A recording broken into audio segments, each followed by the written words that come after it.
subscribe to our YouTube channel and press the bell icon to get the latest updates. I just had a meeting with Kevin McCarthy, future Speaker of the House, I hope. And he's done a fantastic job for the people of California, and also the people of California have done a fantastic job. When you look at the bump, you take a look at the bump and how they're doing out there. So I congratulate everybody out there. But I thought I'd have Kevin say a few words. So Kevin, please. Well, thank you, Mr. President, and I would like to thank you on behalf of California. Governor Newsom says the work that you're doing together has been working very closely. It's been effective in California as well, Vice President and the President. You know, today, Mr. President, I want to thank you especially for the work that Secretary Mnuchin has done, especially for small businesses. Just today alone, I saw Bank of America had more than 10,000 loans in 2 hours. And for anybody who's in small business, I had first small business when I was 20 years old. You don't have income coming in right now, you get a loan, but for your rent, paying your employees, and paying your utilities is a grant. That's part of the CARES Act. And I think you're going to find that a lot of small businesses are going to hire people back, keep them afloat through the next 2 months, and get this economy moving again as we get through this virus. So I just want to thank you for all that work. Thank you. Great job you're doing. Thank you.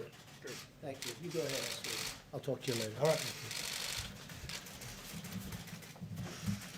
Okay, thank you very much, everybody. And I want to start by saying that our hearts go out to the people of New York as they bear the brunt of the coronavirus pandemic in America. That seems to be the hot spot right now, but you have some others, as you know, that are very, very bad, very bad. Louisiana is getting hit very hard.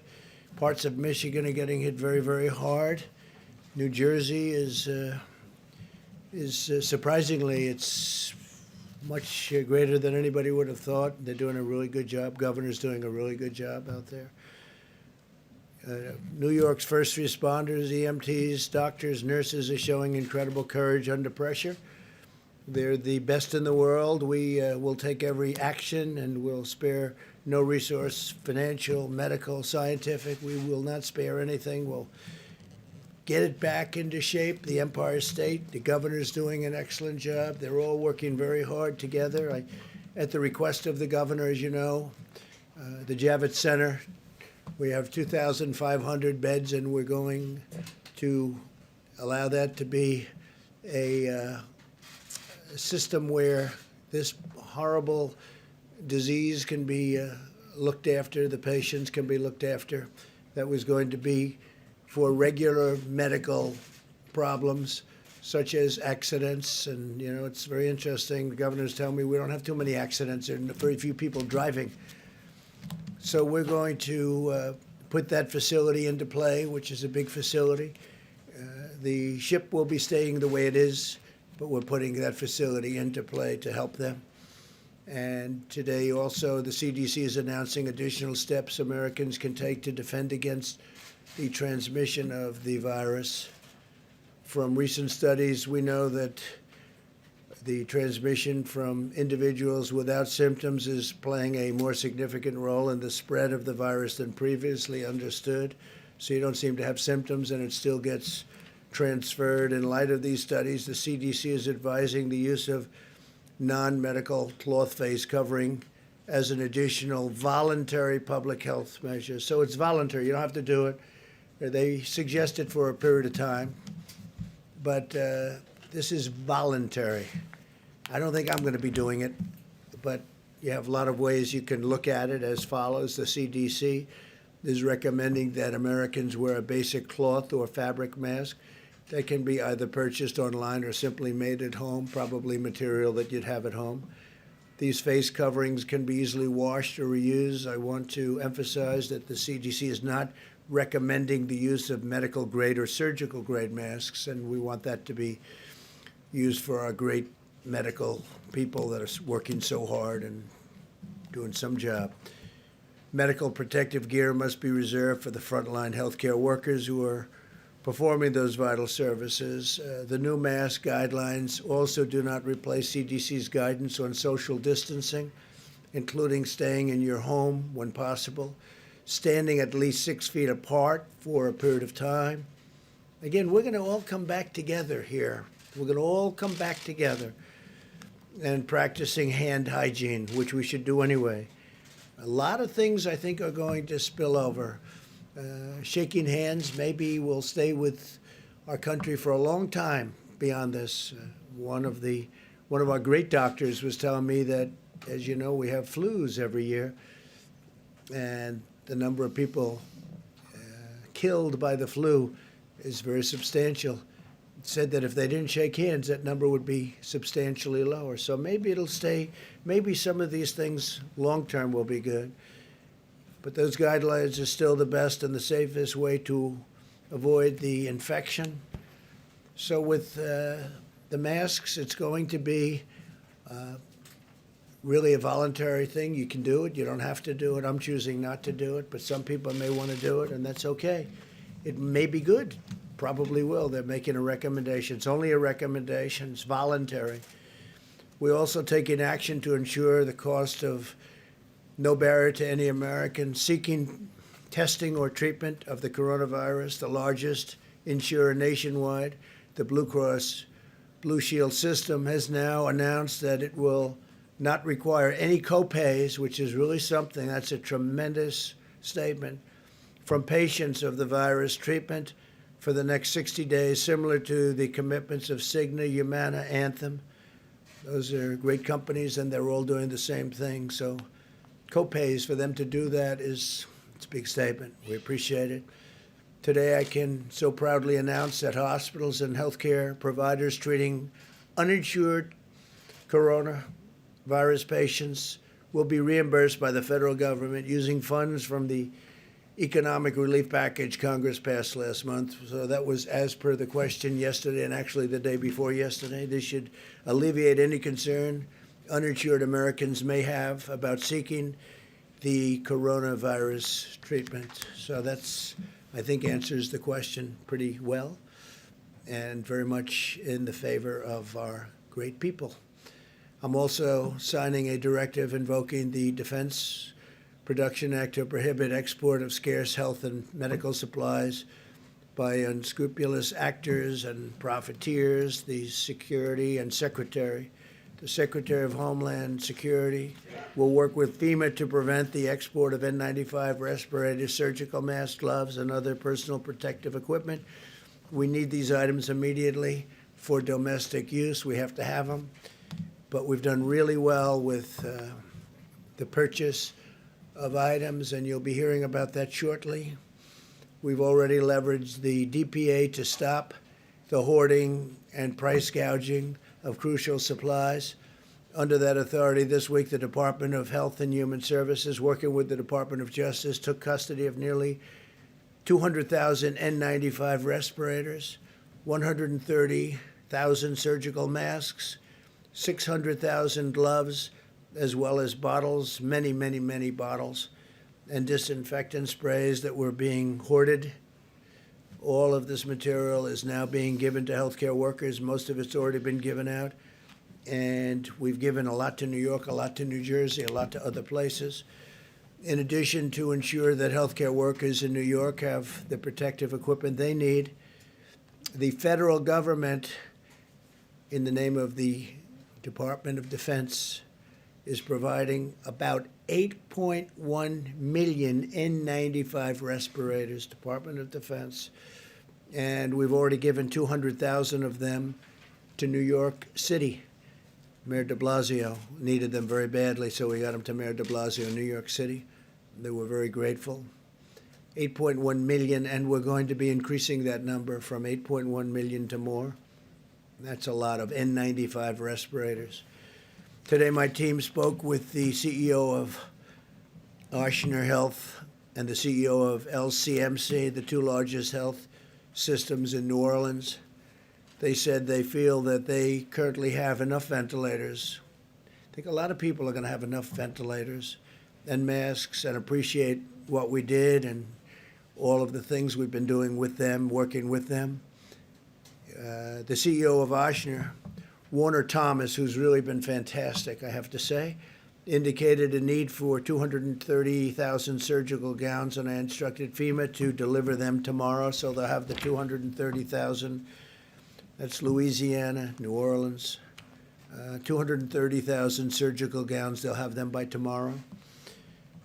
We're expanding the role of the armed forces in our response effort because no one is better prepared to win a war than the United States military. And we are in a war. The invisible enemy, remember.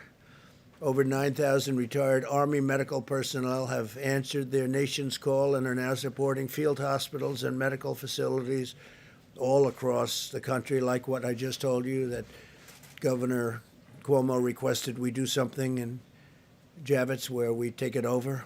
And we're going to have that manned by the military because it's very tough to get people, more people in the New York area. So we're going to have it manned by the military. Javits Center. National Guard members have been activated to help states build new treatment centers and assist in the seamless distribution of medical supplies. That includes National Guard. The National Guard is assisting very strongly because the states were, in many cases, unable to have the delivery capability from warehouses and other places that we put the supplies. So I've given approval to use the National Guards, the various National Guards in the different states. And they're doing a fantastic job of not only protecting people, but delivering material. The Army Corps of Engineers has assessed more than 100 facilities in all 50 states and is rapidly building temporary hospitals and alternative care sites in many states, in New York, New Jersey, Michigan, Pennsylvania, Arizona, California, Colorado, Florida, Illinois, New Mexico, Oregon, Washington, Wisconsin, Ohio. They're doing a lot of work, and just those states plus additionals that are will be announced probably tomorrow, but they're doing some job. The Army Corps of Engineers, what a job they're doing, and FEMA, what a job they're doing. As we deploy the power of our military, we're also deploying the skill of our doctors, scientists, and medical researchers.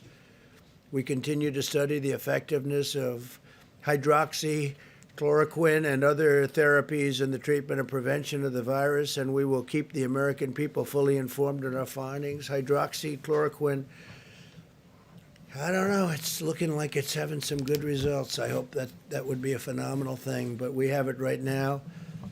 In approximately now, it's increased to 1,500 people. I spoke with Dr. Zucker in New York, terrific guy, by the way. We're doing a good job. And I spoke to Governor Cuomo last evening and this morning about it. So it's been there for about 3.5 days, but I think, and in many other places it's being tested too. And we have a tremendous supply of it. We've ordered it in the case that it works, and it could have some pretty big impacts. So we'll see what happens. My administration is also working to get relief to American workers and businesses. In day one of the Paycheck Protection Program, as Kevin said, more than $3.5 billion in guaranteed loans have been processed to help small businesses keep their workers employed during the unprecedented time, And Bank of America has been incredible. Of the big banks, Bank of America has really stepped forward and done a great job. And then you have the community banks, your smaller banks, and we're already at $3.5 billion going out to incredible people. But that's way ahead of schedule. The SBA and the Treasury are working around the clock, and our banking partners are really incredible. And they're ensuring that the money gets to small businesses as quickly as possible, and then the small business, in turn, take care of employees that they would have had to let go, and now they'll keep them. And that's good. And then they're going to open for business, and they're going to have their employees, and we'll try and get back to where we were. Eventually, we're going to supersede where we were. The energy industry has been especially hard hit in the crisis. This afternoon, I met with Greg Garland of Phillips 66, Dave Hager of Devon Energy, Harold Hamm of Continental Resources, Jeff Hildebrand of Hillcorp Energy, Vicki Hollab of Occidental Petroleum, Mike Summers of the American Petroleum Institute, Kelsey Warren of Energy Transfer Partners, Mike Worth of Chevron, and Darren Woods of ExxonMobil. I informed them that we will be making space available in the Strategic Petroleum Reserve to let American producers store surplus oil that can be sold at a later time. There's a tremendous abundance of oil, primarily because of the virus. The virus has just stopped demand of everything, including oil. So we're working with our great energy companies. These are great companies. They employ tens of thousands, hundreds of thousands of people. And they've kept America really going for a long time, and no big price hikes, no big anything. I mean, they've just kept it going, and now they got hit. But with all the jobs and all of the good that they do, we're going to make sure that they stay in good shape. America is engaged in a historic battle to safeguard the lives of our citizens, our future society. Our greatest weapon is the discipline and determination of every citizen to stay at home and stay healthy for a long time. And we want them to stay healthy for a long time. So stay at home. This is ending. This will end. You'll see some bad things, and then you're going to see some really good things. And it's not going to be too long. We will heal our citizens, and we will care for our neighbors, and we will unleash the full might of the United States of America to vanquish the virus. And with that, I'd like to ask Mike Pence to come up, Vice President, say a few words, and we'll have a couple of other quick talks on a couple of subjects, and we'll take questions. And it's a beautiful Friday in Washington, D.C., and our country's a great place, and we're getting better. We're getting better very quickly. This was artificially induced. We just said, they said, close it down. You have to close it down. We closed it down. And we're healing, and we're going to get it better fast. So, Mike, if you could come up, say a few words, please. Thank you, Mr. President. The President just outlined a number of the decisions that he made today on the unanimous recommendation of the White House Coronavirus Task Force. In addition, some good news. Dr. Deborah Birx will reflect on a moment in some of the areas across America where we see evidence that the mitigation efforts, the American people putting into practice the President's coronavirus guidelines are having a positive effect. In fact, today, California and Washington State, where the coronavirus first emerged in our country, the cases remain at a steady but low rate. And we know, as Governor Newsom said yesterday, that they're not out of the woods yet. We continue to flow resources. But we want to commend people in those states and all across the country who are putting into practice the social distancing and all the measures that state and local leaders are advising, and that the President has been advising in the coronavirus guidelines for America. We're also continuing to track significant outbreaks in New York State, New Orleans, Detroit, Chicago, and Boston. And as the President indicated, we're prioritizing resources to support healthcare workers and to support those that are dealing with the coronavirus in those communities. On the subject of testing, now more than 1.4 million tests have been performed across the country. And as you all are aware, some 266,000 Americans have tested positive for the coronavirus. Abbott Instruments, which now can perform a 15-minute test across the country, have literally 18,000 of their machines across the nation today. But at the President's direction, FEMA is acquiring over 1,200 more machines to distribute to every state public health lab in America, and also to our Indian Healthcare Service. And the big news, of course, over the last few days was that the FDA, once again in near record time, has approved an antibody test developed by Cellex. And we're continuing on the White House Coronavirus Task Force to examine ways that we can scale up these rapid tests and these innovative new tests, not just to meet this moment, but to lay a foundation for testing across the nation in the months ahead. As the President mentioned, he met with energy executives today and continues to engage with leaders of businesses all across the nation. We also held a teleconference today with commercial retailers. On the President's behalf, we thanked them for the way that people that operate malls and shopping centers around the country have embraced and enacted the coronavirus guidelines for America. It's had enormous impact on their businesses and their industries, but I heard from them their patriotic commitment to put the health of their associates and their customers first, and it was deeply inspiring. On the subject of supplies, the President detailed our work in that space. It continues to this day. Part of our air bridge, we had a flight arrive from China today to Columbus, Ohio. We continue to work each and every day watching the data about cases to ensure that in particular, not just the personal protective equipment is available for the healthcare workers that are on the front lines, but also that ventilators are available. As this epidemic makes its way through regions and communities, we are literally working hour by hour, day by day, to make sure that patients, families, and healthcare providers have the equipment and the support that they need. As the President mentioned, we've seen over $1.5 billion of loans go out through the Paycheck Protection Program today. We have available for questions the head of the CDC today to speak about the new guidance on cloth face coverings. And Secretary Azar, in a few moments, will explain just how the President's decision to make sure that no American will ever have to worry about paying for testing or for coronavirus treatment. I'm pleased to report that the President's direction, Medicaid and Medicare already expanded to coronavirus treatment and testing early on. And of course, the President just indicated how major insurance companies across the country are not just waiving copays on testing, but they're now waiving copays for at least 60 days on any coronavirus treatment.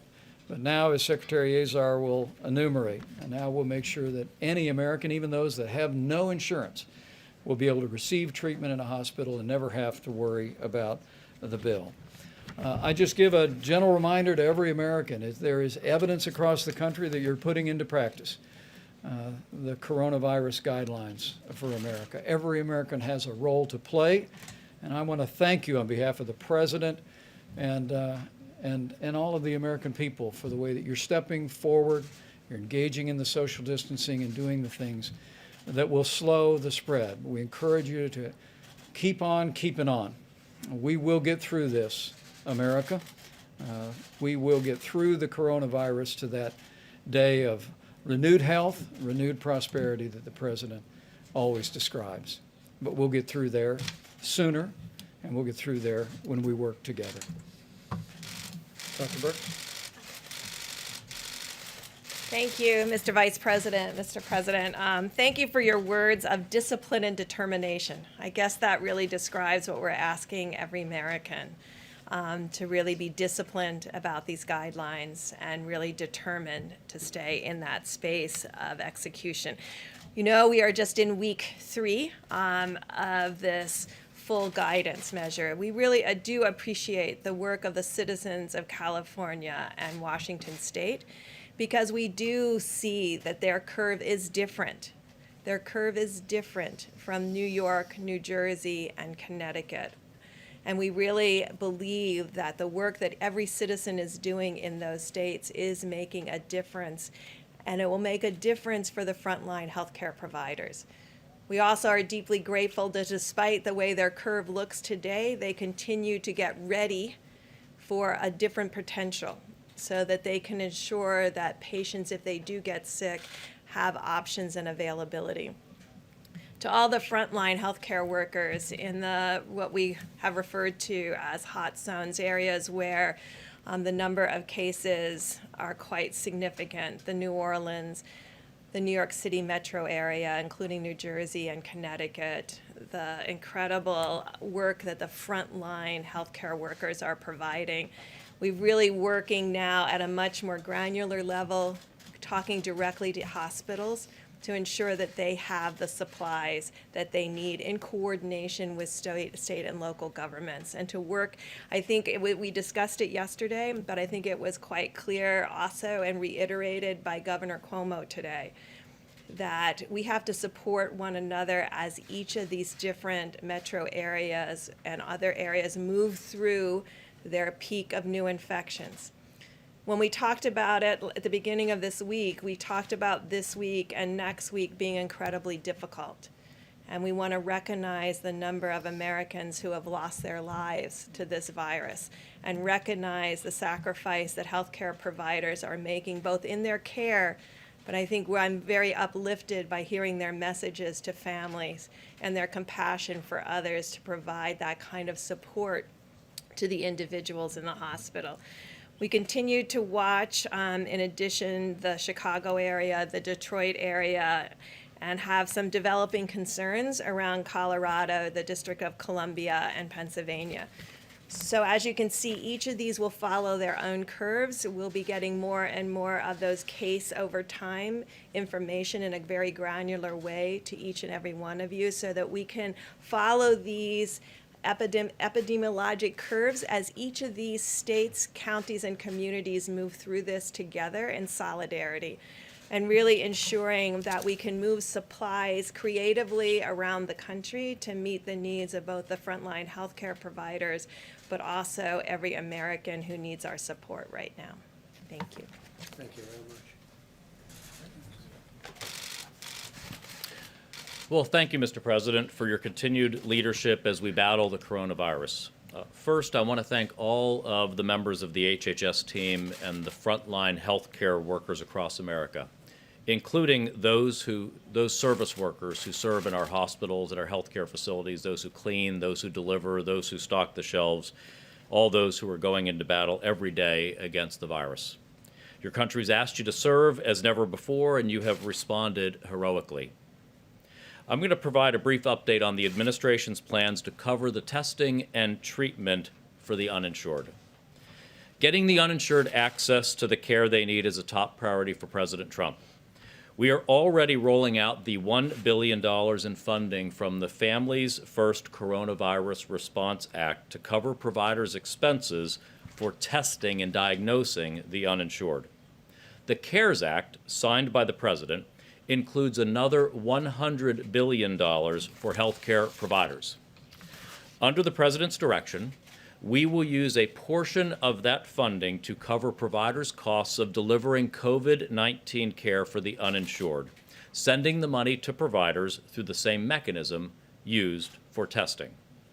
As a condition of receiving funds under this program, providers will be forbidden from balance billing the uninsured for the cost of their care. Providers will be reimbursed at Medicare rates. We will soon have more specifics on how the rest of the $100 billion will go to providers. We're working to ensure that this funding is distributed in a way that is fast, fair, simple, and transparent. I'd also like to remind people that if you've lost employer insurance coverage, you have insurance options that you should look into. You'd be eligible for a special enrollment period on the healthcare exchanges, and depending on your state, you may be eligible for Medicaid. Just as President Trump is working to ensure that COVID-19 treatment is paid for, he's working to support new treatment options for patients. Thanks to the President's leadership, many providers are trying different experimental therapies, and we need as much data as we can collect as quickly as possible on how these treatments are working. Today, Oracle has developed and is donating to the government and the American people a web portal and platform to gather crowdsourced real-time information from providers about how patients respond to potential therapeutics. While this doesn't replace the important work of clinical trials, it gives us data rapidly. If you are a doctor or a healthcare provider and you would like to help us, you can sign up today to begin reporting on your work. There's a special registration page for providers at covid19.oracle.com. Thank you very much. Thank you very much. Okay, let's go, Steve. If we could draw you out a little bit more on the advice on face mask, what would people gain from wearing a mask, and why are you opposed to wearing one yourself? Well, I just don't want to wear one myself. It's a recommendation. They recommend it. I'm feeling good. I just don't want to be doing, I don't know, somehow sitting in the Oval Office behind that beautiful Resolute desk, the great Resolute desk. I think wearing a face mask as I greet presidents, prime ministers, dictators, kings, queens. I don't know. Somehow, I don't see it for myself. I just maybe I'll change my mind, but this will pass, and hopefully it'll pass very quickly. Now, with that being said, if somebody wants to, I mean, most people can just make something out of a certain material, so it's very well designated. It's very simple to do. I won't be doing it personally. It's a recommendation. Okay. And would you like to say something about that? Sure, absolutely. Surgeon General, please. Well, thank you, Mr. President, Mr. Vice President, Mr. Secretary, and CDC Director Redfield. I especially want to thank the folks at the CDC, and it's a great question that you ask. It's a fair question that you ask. I want to unpack the evolution of our guidance on masks because it has been confusing to the American people. First of all, I want people to understand that the CDC, the World Health Organization, my office, and most public health and health organizations and professionals originally recommended against the general public wearing masks because based on the best evidence available at the time, it was not deemed that that would have a significant impact on whether or not a healthy person wearing a mask would contract COVID-19. We have always recommended that symptomatic people wear a mask because if you're coughing, if you have a fever, if you're symptomatic, you could transmit disease to other people. What has changed in our recommendation? Well, it's important to know that we now know from recent studies that a significant portion of individuals with coronavirus lack symptoms. They're what we call asymptomatic. And that even those who eventually become pre-symptomatic, meaning that they will develop symptoms in the future, can transmit the virus to others before they show symptoms. This means that the virus can spread between people interacting in close proximity. For example, coughing, speaking, or sneezing, even if those people were not exhibiting symptoms. In light of this new evidence, CDC recommends and the task force recommends wearing cloth face coverings in public settings where other social distancing measures are difficult to maintain. These include places like grocery stores and pharmacies. We especially recommend this in areas of significant community-based transmission. It is critical, and the President mentioned this, the Vice President mentioned this. It's critical to emphasize that maintaining 6 feet of social distancing remains key to slowing the spread of the virus. But CDC is additionally advising the use of simple cloth coverings to slow the spread of the virus and to help people who may have the virus and do not know it from transmitting it to others. The cloth face coverings recommended are not surgical masks or N95 respirators. Those are critical supplies that must continue to be reserved for healthcare workers and other medical first responders as recommended by the current CDC guidance. As the President also mentioned, cloth face coverings fashioned from household items or made at home from common materials at low cost can be used as an additional voluntary public health measure. This recommendation complements and does not replace the President's coronavirus guidelines for America, 30 days to slow the spread, which remains the cornerstone of our national effort to slow the spread of the virus. CDC is always looking at the data. We've told you that from the beginning. Dr. Birx says at every single press conference. We're looking at the data, we're evolving our recommendations, and new recommendations will come as the evidence dictates. So I want to say if you do choose to wear a face mask, very important, wash your hands first because you don't want to put on a face covering with a dirty hand. Do not touch your face while you are wearing the face covering because, again, you could take materials from the surface, germs from the surface, and bring it to your face. If you choose to wear a face covering, please leave the N95 mask, the medical supplies for the medical professionals, healthcare workers, and frontline workers. Know that this is not a substitute for social distancing. And remember, this is all about me protecting you and you protecting me. This is about us coming together as communities. And if people voluntarily choose to wear a face covering, they're wearing it to protect their neighbors from getting the coronavirus because, again, they could have asymptomatic spread. So, Mr. President, thank you very much for that. Appreciate the opportunity to update everyone. Okay, John. Mr. President, Dr. Fauci last night said that every state should have stay-at-home orders right now. Do you agree with that? Should every state in this country have the kind of stay-at-home orders that we now see in places like I Washington. leave it up to the governors. The governors know what they're doing. They've been doing a great job. I guess we're close to 90% anyway. And states that we're talking about are not in jeopardy. No, I would leave it to the governors. I like that from the standpoint of governing, and I like that from the standpoint of even our Constitution. Please. Mr. President, to address the shortage in the blood supply, the Food and Drug Administration announced yesterday. Well, I pointed it out, right? Thanks, No, we Mr. had it. President. I heard a different voice. I heard a much different voice. Go ahead. We'll get you later.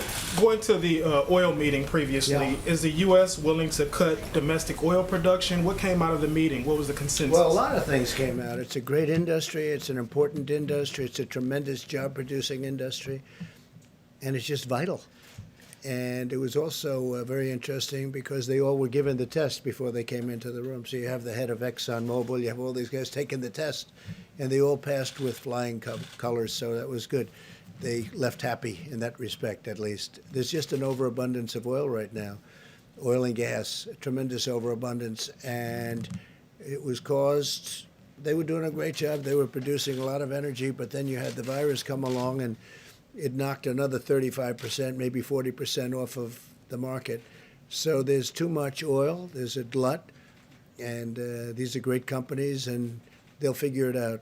It's free market, we'll figure it out. You spoke to President Putin. I mean, what's on the table here And with the him? Crown Prince both. Yeah. They were having a competition. We'll see how it all works out. I think it's going to work out very well. It's going to take a long time to get rid of that. There's massive excess amount of oil and gas, massive, like probably there's never been. So where that does work out well, I guess you could say, is for drivers. I think in certain locations it's down to 90 and 95 cents a gallon right now on the road. But we have a tremendous industry, a great industry, a tremendously important industry from the standpoint of jobs. And we're energy independent. We have to make sure we keep it that way. All right, please, go ahead. Mr. President, as I was saying, the Food and Drug Administration, to address the shortage in the blood supply, announced yesterday it would ease the restrictions on certain donors, including gay men, who are now required to be abstinent for 3 months as opposed to 12 months to donate. Did you have a hand in that change? No, I didn't know anything about that. That was done by the FDA, very capable people at the FDA. Please, Yes, Mr. President, both the government of Canada and 3M are pushing back on this DPA not to export N95 respirators. 3M says... I don't blame them. They can push back if Yeah, they but want. they're saying it We're not raises- happy with 3M. Yeah. We're not happy. And the people that dealt with it directly are not at all happy with 3M.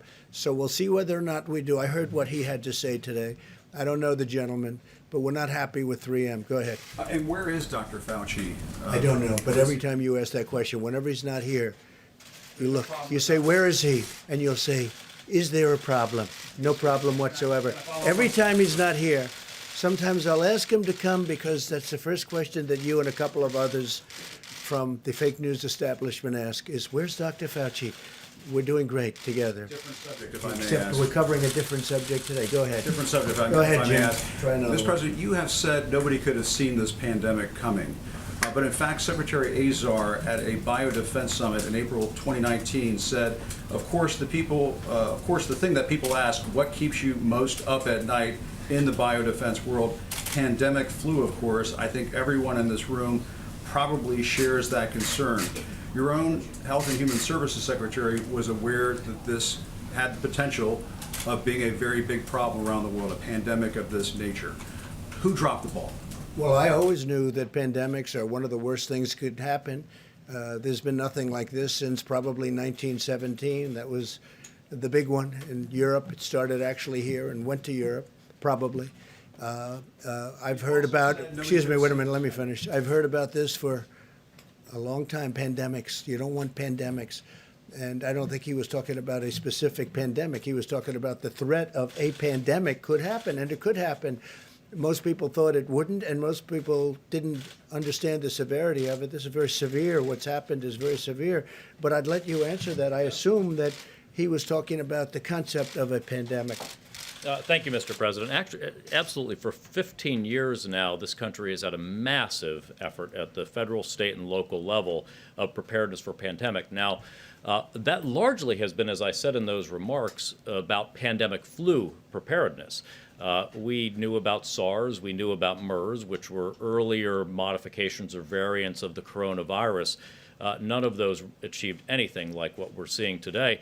But that's why for successive presidencies, including the leadership of President Trump, there has been a great focus on pandemic preparedness. In fact, it was just in November, I believe, that the president signed the Pandemic Flu Preparedness Executive Order that we have also updated the Pandemic Crisis Action Plan, which has been the playbook from which we've been working, the Pandemic Flu Plan, the action plan from which we have been working that coordinates the whole of government, whole of economy approach here. So we've all been very focused on pandemic preparedness. That's what we do. But this particular strain of pandemic, who would have known this particular strain? But Secretary Azar, if you were preparing for a pandemic, if this government were preparing for a pandemic, why is it we don't have enough masks? Why is it we don't have enough medical equipment in this country? Previous administrations gave us very little ammunition for the military and very little shelf space. Let me just tell you, you know it. You know the answer.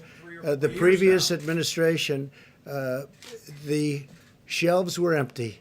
The shelves were empty. So what you should do is speak to the people from the previous administration, Jim, and ask them that question. Because the shelves were empty. And you know what else? The military shelves were also empty. We had no ammunition, literally. And that was said by one of your favorite generals. We have no ammunition. Guess what? We had very little medical supply also. All right.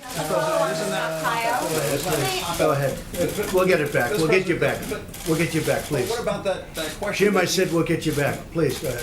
So I wanted to ask about the DPA. So you said that there will be a ban on exporting of all, what does it cover? So masks, gloves, what else is Covers included in that everything. order? And are you concerned? But if somebody ordered, if Italy, if Spain, who has big problems, these are countries with tremendous problems, France, if they have long-term orders and they're in there and they want to get certain things, I've let them go out in certain instances because I think it's only fair. They have problems that are proportionately or relatively bigger than our problems.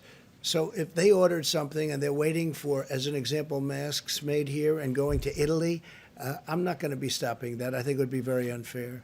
And by the way, speaking about being fair and unfair, two very big cruise liners, as you know, I allowed them to dock today. We worked with the governor of Florida, as you know, Ron DeSantis, and we worked on it, and we had tremendous security, and we took the sick people, and we're working with them. We have doctors. We have great doctors, military doctors. And from a humane standpoint, not that we're in love with this. These are two massive ships, but we have to take care of people. We have to take care. We sent many back to Canada. The Canadians came and worked very closely with us, as did the UK. We had a lot of people from the UK, and we took care of the Americans. We took care of the sick. We had some people very sick. I think we have 3 to 4, maybe 5 people that had died on the boat, one of the boats actually, and we had to take care of these people. So we could have let them float aimlessly into the ocean looking for port, as they've been doing for a long time. And I made the decision we had to take them in, and Homeland Security and a lot of other people did a great job. But we had to help people. These are people that were very, very sick. Some were dying, some died. Please. Can I just finish, please? Go ahead, yeah, go ahead. Mr. President, your staff today said that people in close proximity to you and the Vice President will get a coronavirus test. I'm wondering, are you concerned that the people you've been hanging around with may have the virus? No, I'm not concerned, no. I had a test yesterday. What's the reason for the order for people who meet with you or talk to you? Why? I don't know. I mean, I test? heard from the oil executives, these are people, most of them had not had the test. And frankly, I think they left the room feeling good about a lot of things, but they felt good about the test. This was a test that took, I guess, 13 minutes to have it finalized. They took the test. I don't know. I didn't know they were doing that. Maybe they did it just for them. I don't know. But it seems that a lot of people, because now we have tests that really work well. Abbott, in this case, Abbott. We have other tests being developed right now that are also fantastic. The original tests, the ones we inherited, Jim, as an example, they were broken. They were obsolete. They were not good tests, and that's what we got stuck with. We've developed some incredible tests, but this took 13 to 15 minutes, and they were all fine. Go ahead, finish your question. So I just wanted to ask, the problem some people have raised is that if the U.S. stopped exporting, what you could have is other countries then deciding reciprocally that they are going to stop exporting, and that the result of that then will be a net decrease in the amount of supplies that American doctors, American hospitals have. How do you address that? Well, I address it in the following manner. We really are very well supplied. We are not the principal. It's the hospitals, the states, the cities. They're supposed to get everything they can and stock up in case something like this happens. But nobody could ever have assumed that something like this happened. So we started supplying. We brought tremendous amounts to New York today and over the last few days. We brought them to Louisiana. We brought them to Michigan. We brought them to Los Angeles. A lot of equipment. You read the amount of masks that we had. I think I said over 8 million masks. The N95 masks, the more expensive, more complicated, better, whatever masks, the ones they want to use in the hospitals. We have millions of them now, and we've given them to a lot. We sent to Bellevue in New York today. That was from Mayor de Blasio, 200,000 of them. But we have 8.1 million. We're going to have more than that. And we're getting them from various sources, including the military. We're rapidly then replacing them because we have to replace them in case there's another emergency. I would be gowns too. We have many gowns being delivered and have been delivered. Our people have done an incredible job. Most people have said now, and I said this yesterday, governors have said, thank you very much, great job. If they're a Democrat governor, in some cases, not in all cases at all. If I said, here's 1,000 ventilators, how many do you want? We want 1,000. Here's 1,000. You got them. But you know what we're going to do? We're going to add another 5,000. Is that good? They said, wow, that's great. And then if Jim Acosta goes and says, are you happy with the president? No, he should have given us 10,000. That's what's happening. You know why? Because that's a standard political answer. And that's a shame because we have done a job like nobody's ever done a job. But we've just delivered a lot of masks. We've just delivered a lot of gowns and protective gear. But you're talking about a massive number. But as of this morning, people were very, very happy. Steve? Did all executives ask you for a bailout of any No, they sort? didn't ask for a bailout. No. They asked for it was really more of a discussion than asking. We did discuss the concept of tariffs because, as you know, this was a dispute among a couple of countries that I think they want to be able to get it solved. They had a dispute. They had a competition, but they want to get it resolved. Russia and Saudi Arabia, I think they want to get it. Yeah, I think they want to get it resolved. I think they're working very hard. I mean, they told me they want to get it resolved. They're working very hard. Go ahead. Thank you.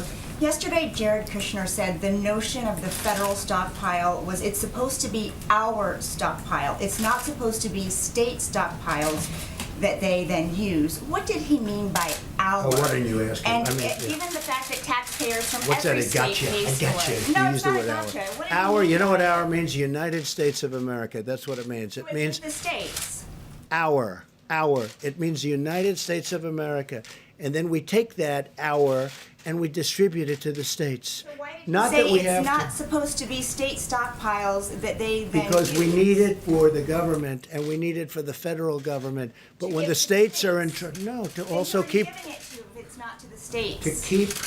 to keep for our country, because the federal government needs it too, not just the states.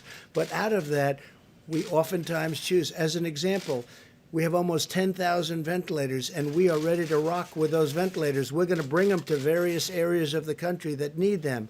But when he says our, he's talking about our country. He's talking, he's talking about the federal government. I mean, it's such a basic, simple question, and you try and make it sound so bad. You ought to be ashamed of yourself. You know what? You ought to be ashamed.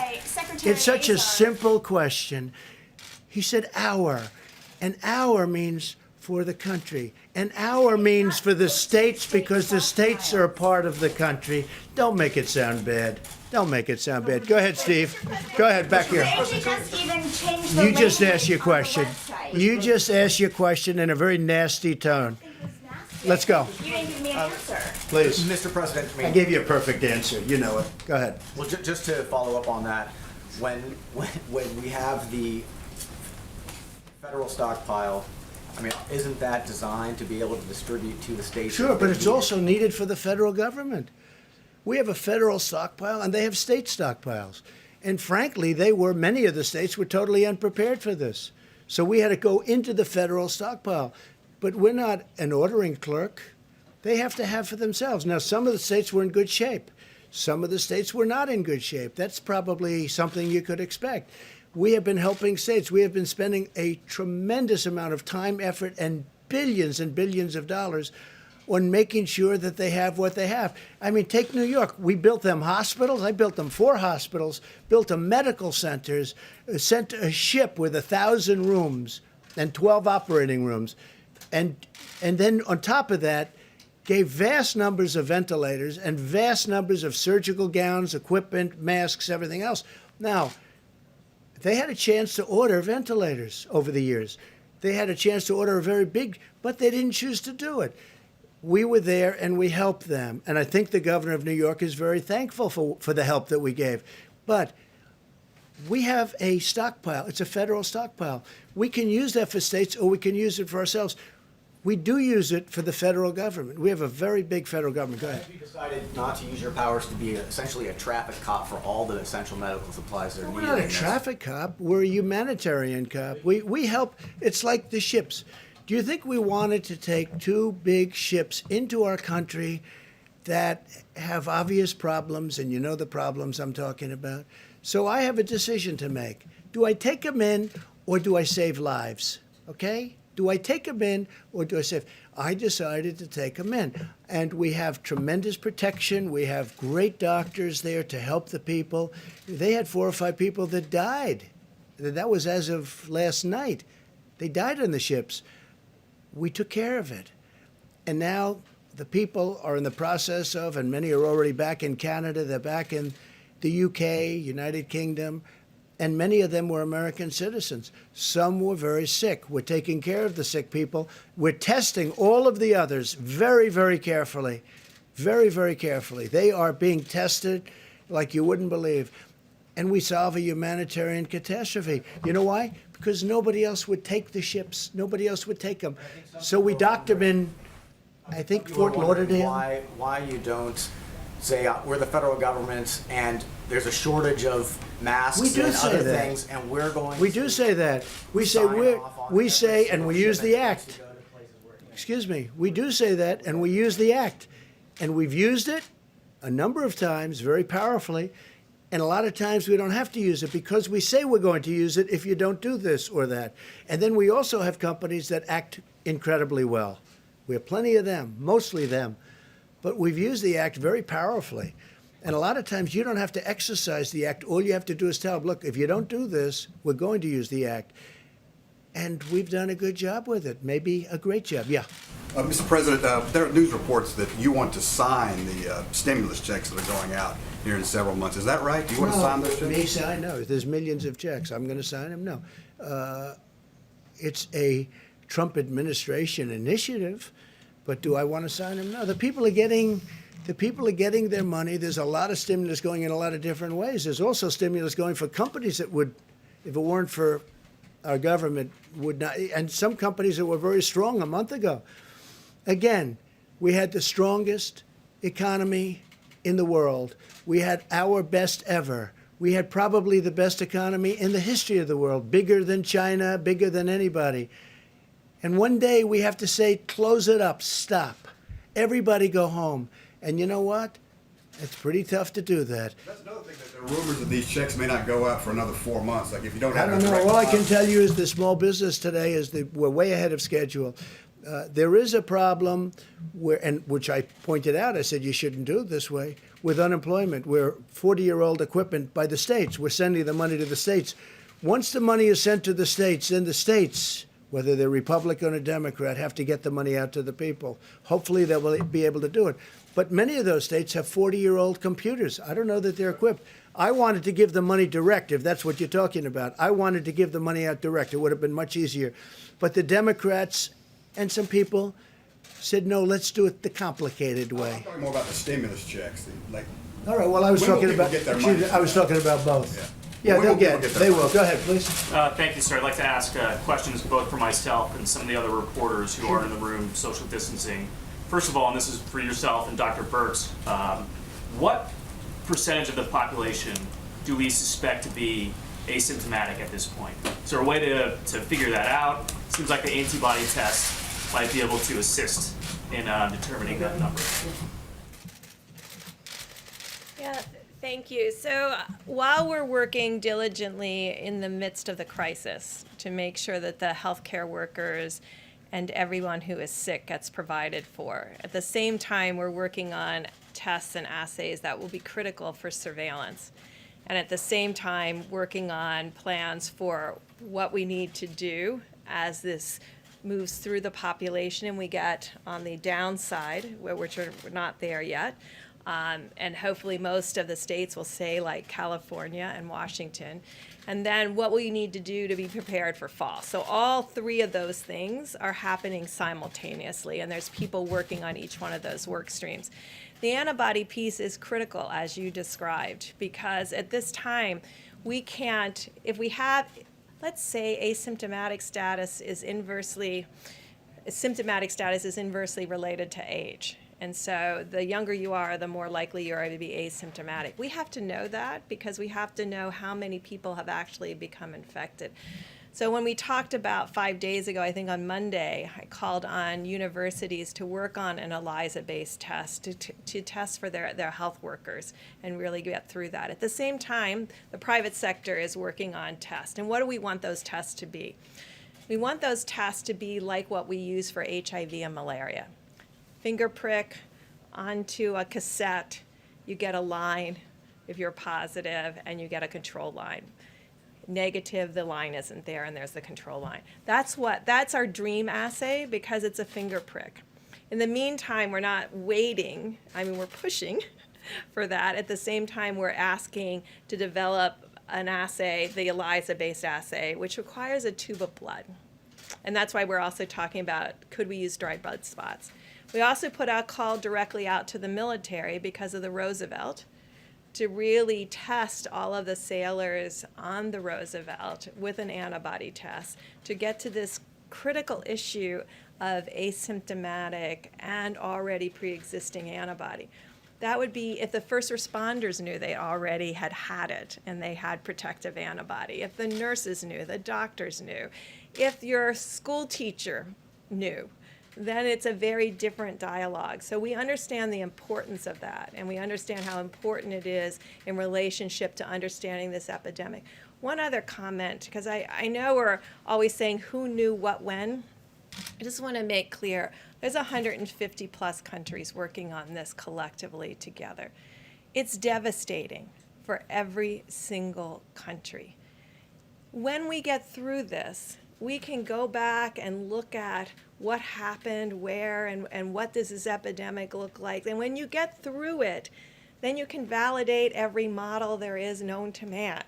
When you're in the middle of it, you have to concentrate on serving the needs of each American and what that need looks like. At the same time, you have these other work streams on surveillance and how to be prepared both scientifically and therapeutically and vaccine-wise for the next fall if that happens again. So I think these things are happening together, but I just want us to really concentrate on the fact that all around the globe, country after country is dealing with this. And we can talk about why didn't Italy do something, or Spain do something, or Germany do something, or we can really say right now, we all can do something. We can do the social distancing and all of the pieces that we know is starting to work around the globe in country after country. And then when we get through all of this, we can ask the questions about, could we have done some piece of this better as a global community? I will remind you that on February 3rd, the head of the WHO said there was no reason to ever do a travel ban. You know, it wasn't until January 14th that we knew that there was human-to-human transmission. Dr. Birx, the President was saying this was going to go away. It's April. It is going to go away. Mr. President, you said it was going to go away in April. You said when it warmed up in April. I said it's going away, and it is going away. Okay. Yes. But Okay, that was a good answer to your question. No more.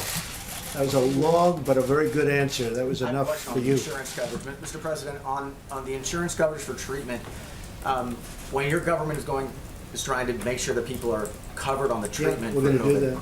does that include the 11 million people who are in this country illegally? Are they going to be covered as well? We'll be talking about that at a different time. Yeah, please, go ahead. Yes, Mr. President, will you authorize the release of the underlying data for the conclusion of the 100,000 to 240,000 people succumbing? Perhaps Dr. Birx can Well, that's up to talk a Dr. little. Birx. You'll decide. We can release all of the. These experts have expressed concern that they haven't seen the underlying data. They're not I'm sure they'll questioning- talk to you about that, and Dr. Fauci, too. Please, go ahead. Thank you, Mr. President. This is for you and Secretary Azar. 10 million people say they've lost their jobs in the past 2 weeks. So how is this stimulus money for free treatment going to absorb the new numbers of uninsured? And ahead, would you it not want be to- easier to reopen the Obamacare markets or expand Medicaid? So for an individual who had employer insurance, that's what I mentioned in my remarks, if you were employed and had insurance through your employer and you've now lost your job and lost that insurance, you now do have a special enrollment period where you may enroll in the individual exchanges of the Affordable Care Act. So that's existing law. Then what we're doing is taking from that $100 billion to providers, taking money and saying, if you're a provider and you care for anybody who's uninsured, we're going to compensate you for doing that. And we're going to compensate you at the Medicare reimbursement rates, and you are not allowed to bill that uninsured individual anything. So in many respects, it's better for those uninsured individuals. They're going to get first dollar coverage, they're going to get care in the United States, and the provider is going to be made whole from this program. So it's really an unprecedented, what President Trump is doing here with this money is an unprecedented disease-specific support of care for individuals to make sure that people get treatment. Will it still be billed if they test negative, or what about non-COVID conditions? A couple questions about supplies. One specifically on New York and the question of ventilators. Governor Cuomo is saying that New York may be days away from running out of ventilators. Can you assure New York that going into next week that they're going to have the ventilators that they're going to need? No, they should have had more ventilators at the time. They should have had more ventilators. They were totally underserviced. We're doing our best for New York. You know, we have states. We have a lot of states. We have territories too, but we have a lot of states that have to be taken care of, some much more so than others. We've worked very well with the governor. We happen to think that he's well served with ventilators. We're going to find out. But we have other states to take care of. We have a big problem in Louisiana. We have a big problem in Michigan. We have a big problem in 7 other really strong hotspots. But we're doing the best we can. I wish they did the original orders 3 years ago. They would have had all the ventilators they needed, although even then they wouldn't, because if you look at what the original request was from New York, it was far greater than anybody ever heard. And we've supplied a lot. I told you, we supplied some just today to New York, and we supplied some yesterday to New York City. Did you have one in the back? Yeah, please. If I could say, this is why the question of the stockpile was asked earlier is so important. I don't think that was the question. No, it was a very important question because what Jared Kushner said yesterday is that the federal stockpile is for use by the federal government, not for the states to have access to. So you seem to be saying different. So did Jared Kushner misspeak yesterday? No, he is didn't. that federal He didn't misspeak. stockpile? He used the word available to the our. states? Okay, our. Our is referring to our country. The states, to the best of my knowledge and to the best of your knowledge, are a part of our country. We are taking what is in the federal stockpile and we are helping states all over the country. But we also want to keep some because when that surge comes, when you hit those peaks, we're going to need, we have to be able to have the flexibility to take those ventilators and bring them to Louisiana, New York, Detroit, different places. That's all. You will be using But them the for word, the states that oh, need of them. course, we're not using them anywhere else. We're not going to be using them, John, anywhere else. But we want the flexibility because, you know, we don't even know when the surge is coming, but it's coming soon and it's going to be big. And some areas won't have it. Some areas will be pleasantly surprised, just like we've been. You look at the chart. States that I thought would have been maybe a disaster turned out to be really, they've done a great job. Some states are really trouble. But you don't know. You don't know. We have great flexibility. I would have preferred giving them all out. We'd have nothing. And now when we have a surge, we can't get them back from where we gave them because it's very tough to take them back. So we have tremendous flexibility. And it could be New York. It could be Louisiana. Those are two that are really rough. New Jersey is very rough. And they've done a very good job in New Jersey, but New Jersey is very rough. Go ahead, please, Nabet. Yes, the question is about the CDC guidelines. I know that they've changed over time from February, and there's The guidelines relative to which? The for masks? instance, social distancing and the number of people who can gather in a group and so on. And now we have this measure about wearing masks. And I know you told Steve about why you don't want to wear a mask, but I'm just wondering if you can tell us more about why, because it would I set just don't choose to. an example. They're not mandatory guidelines. They're guidelines. They suggest you could wear them. You don't have to wear them. In fact, the director is here. If you want to say a couple of words about it, you can if you want. You don't have to. And your decision. But basically, it's a voluntary thing. Say, director, doing a good job.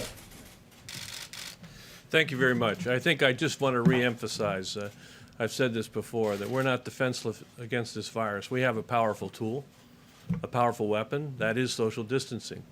And we've continued to embrace that with the President's initiative to slow the spread of coronavirus. We're constantly looking at new data, and as the Surgeon General said, one of the new information that became more clear to all of us is there's a greater number of people that are asymptomatically infected than we previously thought. And as Ambassador Burke said, that may be inversely related to age. And so really the purpose here is first and foremost to embrace the social distancing. That's the number one thing. That's the powerful weapon. And this virus has a great weakness. It can't jump from one person to another if it's got to swim more than 6 feet. And this is why we really want that. That said, we now know that there may be individuals in areas of significant community transmission that may be asymptomatically infected. And we know that a face barrier can actually interrupt the number of virus particles that can go from one person to the other. So as was said by the Vice President, the purpose of this face covering is to be another adjunctive mitigation strategy to protect someone from spreading the virus from themselves to someone else. And I was just tested also, so I assume I don't have the virus, so I don't have to worry about spreading it. Okay? Please, go ahead. Mr. President, I want to make sure we're clear. When you mentioned tariffs earlier that came up in the meeting, are you considering tariffs on Saudi Arabian oil? And Well, then I can also, always consider. Look, tariffs have made a tremendous amount of money for our country. I put them on China. I put them on other places. And other countries tariff us, and they take advantage of us, and they have for many years.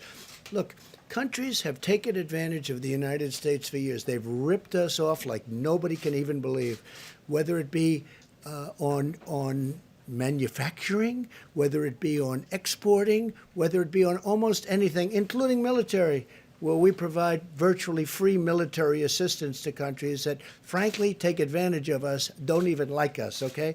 So this has been going on for years. They tariff us. They create artificial, you could say non-financial barriers, which are worse than financial barriers. You can't sell your product. You can't take care of our farmers. They won't take and yet they'll take us and sell into us. And we won't charge them anything for doing it. Look, they've taken advantage of us for years.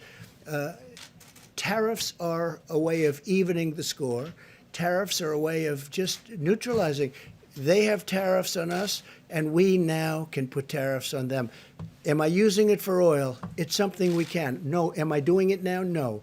Am I thinking about imposing it as of this moment? No. But if we're not treated fairly, it's certainly a tool in the toolbox. and what about with Russia? Would you consider maybe lifting sanctions or giving some sanctions Well, relief? it would be if the they- same thing. No, it would be the same thing. They are having a dispute, the two countries, and it's hurting the rest of the world because it's really hurting the energy industry. Russia's being hurt unbelievably badly, and Saudi Arabia is being hurt unbelievably badly because oil and gas is a primary, that's where they get most of their income. And this is a price like from the 1950s. All right? It's a price from the 1950s. They are being hurt very badly. I think they're going to settle their dispute pretty quickly. Why, on the oil, why do Go you ahead, think please. Mr. President, get in to raise the price? Why do I think you haven't been more successful in getting them to increase production in Russia and Saudi Arabia. Well, they have increased production. That's what they've done. They've increased it so much that there's, so you meant the opposite. Why do you think you haven't been successful in getting them to reduce? Well, they're going to stop because the market, ultimately the market is going to get them to stop. But they both did the opposite. They increased production to a level that water is right now more valuable than oil. Who would have ever thought, right? You go to some of these kingdoms, water is far more valuable than oil. There's so much oil. It's a tribute in a way. But what happened is there was a lot to start off with, and then you had the virus, and it knocked the hell out of the market in terms of demand. So there's no demand, and there's tremendous supply. So, I mean, you saw numbers where it was down to 20 and down, frankly, below 20. It was even below 20. It's an incredible thing, the market. But ultimately, the marketplace will take care of it. But I think they're going to work out their problem fairly quickly. Okay, go ahead. Mr. President, thank you, Mr. President. We're already talking about phase 4 of a stimulus, right? But you and Pelosi and McConnell are already talking about different things that should be in it. Now, last time, people were telling me that the fact that you wouldn't talk to Pelosi was an impediment and it really slowed things down. I'd talk. If it were important to talk to her, I'd talk to her. If it were important for the American people, I'd talk to her. But other than that, I can have other people talking to her. Look, you ready? Infrastructure is a great thing for me. I think infrastructure for this country, we have an old broken infrastructure. 50 years ago, we were the envy of the world. And then we spent all this money so stupidly in the Middle East. It's going to be very close to $8 trillion in the Middle East. How stupid was that decision?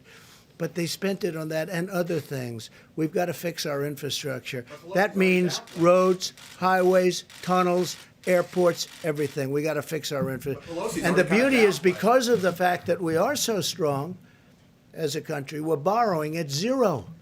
We never had a chance to borrow at zero. Even this country, we never had a chance to borrow at zero. We're going to borrow. This is a great time. So we can fix our infrastructure and we'll have almost no interest costs. This is the time to do it. Steve, one more question. The death toll projections that you shared with us earlier this week, are we still on the current trajectory for that, or have social... Which one? I have many trajectories for many things. 100 to 240,000. Are we still on that trajectory, or have we made any improvements, or maybe not enough time has passed? Say it, Steve. What? Have we made enough improvements? On what? On what? On social the models we talked about. On the models. I'd have to ask Dr. Fauci, and I'd have to ask Deborah. Have the models changed? So a lot of the projections you can see are based on, there's many different ways to look at this. And as we discussed on Sunday, some of it is based on the current global experience. We're about, I think, 6.5 or 5.5 times the size of Italy, a different factor in Spain. And we look at all of those, what their projections are, where they are currently, and where that is going. And so a lot of the work is based on how this virus has moved through other populations. That's a very direct way to see how the virus is impacting a population. There's also terrific models. And so every day and every night, one of the models that actually looks at the model related to mortality is the healthdata.org data. And they update it every night, and you can see where we are in that projection. I think in the last run of that model, they were at 93,000 or something in the model. Now, all of that can be changed by our behaviors. And so, and all of it can be changed in a different way if we don't follow those behaviors. If another major metropolitan area ends up having an epidemic like the New York metro area, that could dramatically change not the model, but the reality of the impact of this virus on Americans. Now, by the way, the models show hundreds of thousands of people are going to die. You know what I want to do? I want to come way under the models. The professionals did the models. I was never involved in a model, but at least this kind of a model. But you know what? Hundreds of thousands of people, they say, I want much less than that. I want none, but it's too late for that. But I want very few people relative to what the models are saying. Those are projections. I hope they're wrong. I hope we're going to be under those projections. Two questions on continuity of government. How come you always have two? Why can't you have one? Well, they're related. Every time. I have three questions. I have two questions. Can you give me one instead? Because you have a couple of other people. Go ahead. Okay, I'll go with my second one. The governor of Wisconsin is now talking about delaying the primary, or at least not having in-person voting. So my question is, and I asked this a couple weeks ago, I want to see if you've made any progress on this. Looking ahead to the fall, are you taking steps to ensure that the general election will happen even if this pandemic has reemerged or hasn't gone away? The general election will happen on November 3rd. In Wisconsin, what happened is I, through social media, put out a very strong endorsement of a Republican conservative judge who's an excellent, brilliant judge. He's a justice. And I hear what happened is his poll numbers went through the roof. And because of that, I think they delayed the election. Concerned about people going to in-person I voting? don't know. Why didn't he do it before? He's doing it right before the election. But do you think Excuse me. Why did he do this 2 weeks ago? All of a sudden, all of a sudden an election which is taking place very soon gets delayed. Now, I just endorsed him today, and it was a very strong endorsement. His polls, he's gone very high up, and all of a sudden the governor comes out, the Democrat governor, by the way, comes out and says, oh, we're going to move this election. So I don't know. I hope you're right. I hope you're right. But do you think every state in this country should be prepared for mail-in voting? No, in case we're in a because I think a situation? lot of people cheat with mail-in voting. I think people should vote with ID, voter ID. I think voter ID is very important. And the reason they don't want voter ID is because they intend to cheat. When you get something, when you buy something, you look at your cards and credit cards and different cards. You have your picture on many of them, not all of them, but on many of them. You should have a picture on your for voting. It should be called voter ID.